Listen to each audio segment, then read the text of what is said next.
You can get more of anything in this life that you want, except time. You can earn more money, you can gain more relationships, you can buy more stuff, but regardless of how much power or money or fame you have in your lifetime, you cannot have a single minute more than every other person has, which is exactly 24 hours in a day. Top leaders, meaningful conversation, actionable advice, bulldoze complacency, ignite inspiration, create impact. Produced by Southwestern family of companies. This is the Action Catalyst. I'm so excited to introduce to you Christy Wright, and she is inspiring and enthusiastic. She educates and entertains audiences all across the country. She speaks at business conferences, Fortune 500 companies, some of America's top universities. And so, Christy, I'm so excited to have you. Thank you for being here. Yeah, thank you so much for having me. I appreciate it. So, when we talk about time management, why do you think that is so important today? Why is that whole conversation such a big deal?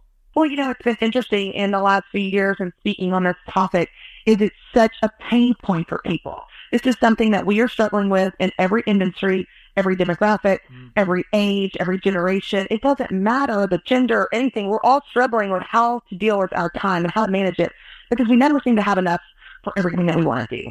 And I think one of the real challenges is that we don't realize just how finite it is. You can get more of anything in this life that you want, except time.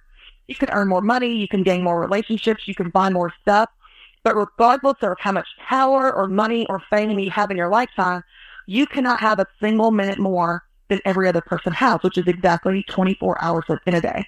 And so when you think about just how finite our time is, you start to realize how incredibly valuable it is. It's the only thing we can't get more of.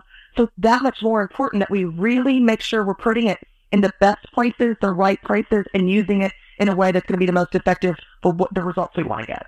If time is finite and it's the one thing that we all have the same amount of and you can't create more of, then why do you think some people accomplish more things and influence more people? So what's the explanation for that? Well, I think how we manage it is definitely a big differentiator for our success. But we have to keep in mind, too, everyone's version of success is very different.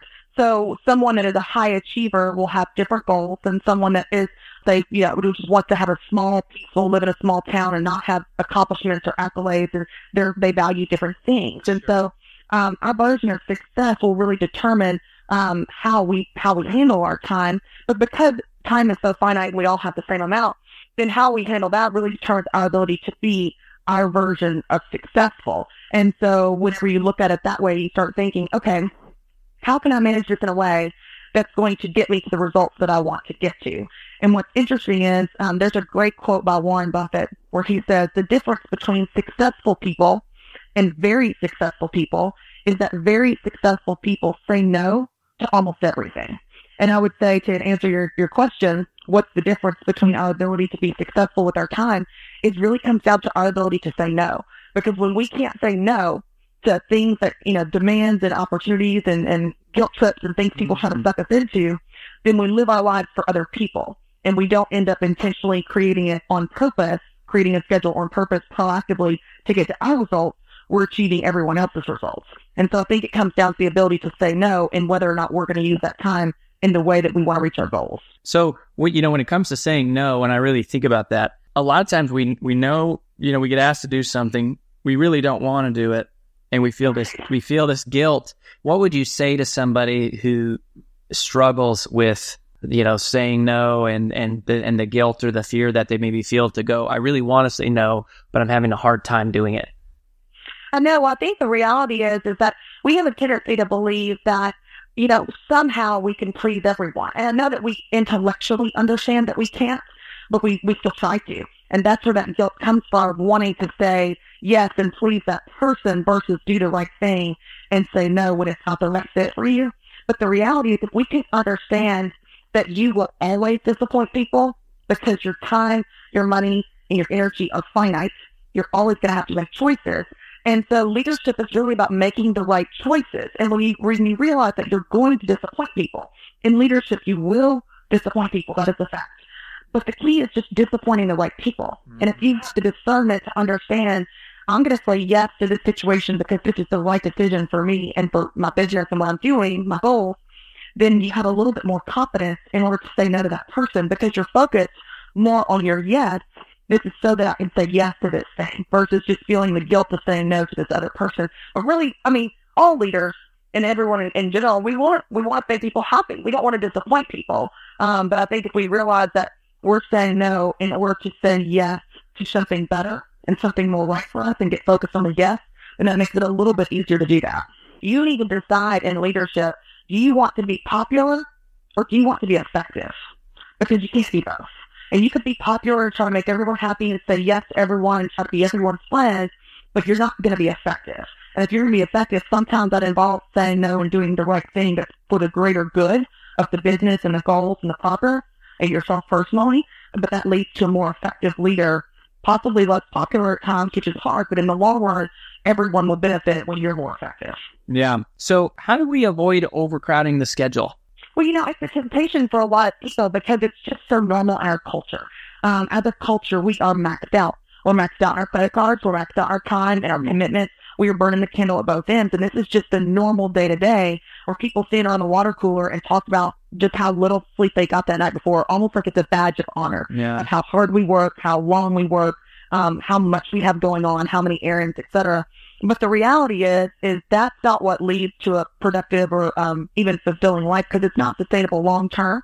You're not going to be as effective or productive at work if you maintain that long term. And so really the idea of just to avoid overcrowding your schedule is just to create margin.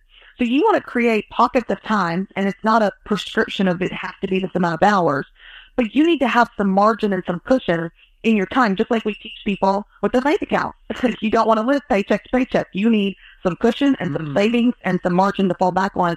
But that's true with your energy, and that's true with your time. I wrote an article on my blog about this a couple months ago.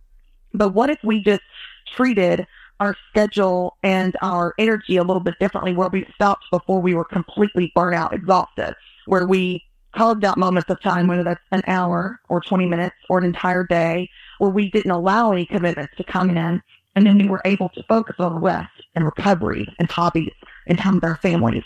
And some of these things that then when we went back, we were actually more productive and effective. But the way that we operate right now is that if I have 5 extra minutes, I try to crowbar something else in and write a blog real quick or catch up with someone or make a phone call.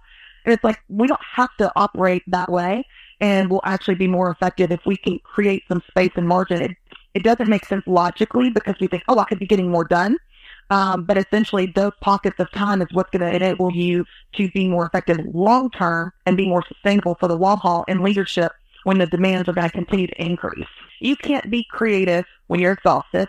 There's no room for new possibilities. There's no room for spontaneity where you and your wife just want to go off on a trip or, hey, let's go to this new random restaurant site. There's no room for so many wonderful things in life like creativity and rest and rejuvenation and recovery and new possibilities, innovation. All of those things occur in space.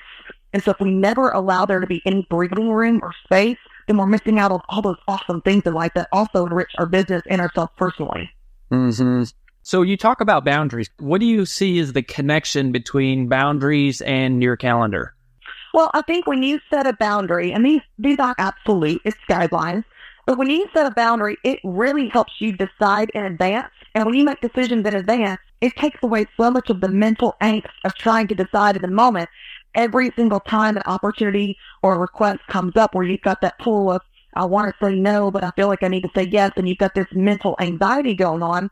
If you have a few boundaries set in place, then you go ahead and you have already decided in advance, and it takes the pressure off of you where you can rely on that boundary because it made the decision for you. So I'll give you an example. Sunday night, on a night that my husband and I have protected since the beginning, since we even dated. Mm-hmm. And it's just a time that we set aside and we said, with very few exceptions, this is the night that we're going to have together. And we don't do anything exciting. We do laundry and just catch up and hang out and get ready for the week. It's not a very, exciting time, but it's our time. That has protected that time that we can count on together. And so anytime anyone asks me to do anything on Sunday night, I don't even have to think about it. Making that decision is effortless. I'm like, oh no, I'm sorry, that's the time for my husband and I. And what's so great is this really protects our priorities, and it keeps life's endless demands from chipping away at those because you have this protected time. Now, of course, exceptions come up. This last week, I flew out on Sunday because I was going to Connecticut to speak and then doing media and then going to Philadelphia, and we didn't have much Sunday night. So there's going to be a few exceptions. It's not rigid and absolute, but for the majority of the time, that's the time that he and I can count on, and it's a great boundary that makes decision-making effortless on you, which is what you need when you're already in so high demand. People get caught up in this idea of, okay, does this mean I'm supposed to work 50% of the time and be at home 50% of the time? And no, that's not realistic. That's not the world that we live in. That's not how we function. And so I tell people it's really not about a 50-50 split. It's about being 100% present. When you're at work, work hard, be there, be focused. But when you're at home, put the phone down, close the computer, and be present for the people and the moments and the memories that are happening right in front of you. Life balance is not about giving everything an equal amount of time. It's about giving the right things at the right time. And so there's going to be seasons where you work more. So it's going to have an ebb and a flow, but people get caught up in this prescription of it has to have this equation that equals balance.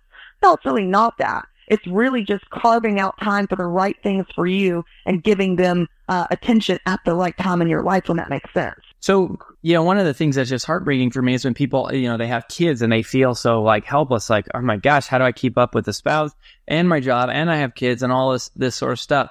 Have you seen any sort of common characteristics or traits of people that really do that effectively? Yeah, I think it comes back to kind of what we were just saying. There's no one right prescription for it, but here's one of the things I have identified. The people that are the most fulfilled and have that sense of balance, meaning they feel at peace with themselves. It's not an equal split of things, but they just feel pretty good about the way that their life looks. Are people that spend all of their time, or at least the far majority of their time, on things that are important to them. And they don't do things that are unimportant to them. Where the opposite is also true. The people that they may have families and they may have jobs and their schedule may be, they may manage their schedule well, but when they spend their time on things that they don't care about, just like you and I were saying, they go to events they don't want to go to, they take on projects they shouldn't take on, they take on other people's problems and responsibilities that are not theirs, they quickly get stressed, quickly get exhausted and anxious and frustrated because they're doing things that are not important to them. And so if your decision-making paradigm is, do they need me and can I do it? And you spend all of your time for someone else, you will get stressed and frustrated and feel out of balance, even if you have all the time in the world. But you can be incredibly busy and incredibly productive, and you could have a lot of things on your plate.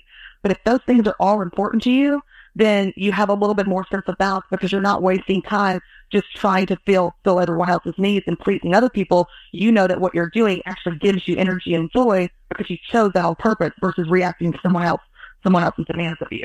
I love that. So, Christy, thank you so much for being here. We wish you the very best. I appreciate it. If you enjoy this podcast, please make sure to subscribe. And to stay updated on everything that the Action Catalyst is up to, make sure to follow us on Facebook and Instagram at Action Catalyst Podcast and on Twitter at Catalyst_Action. And thanks for listening.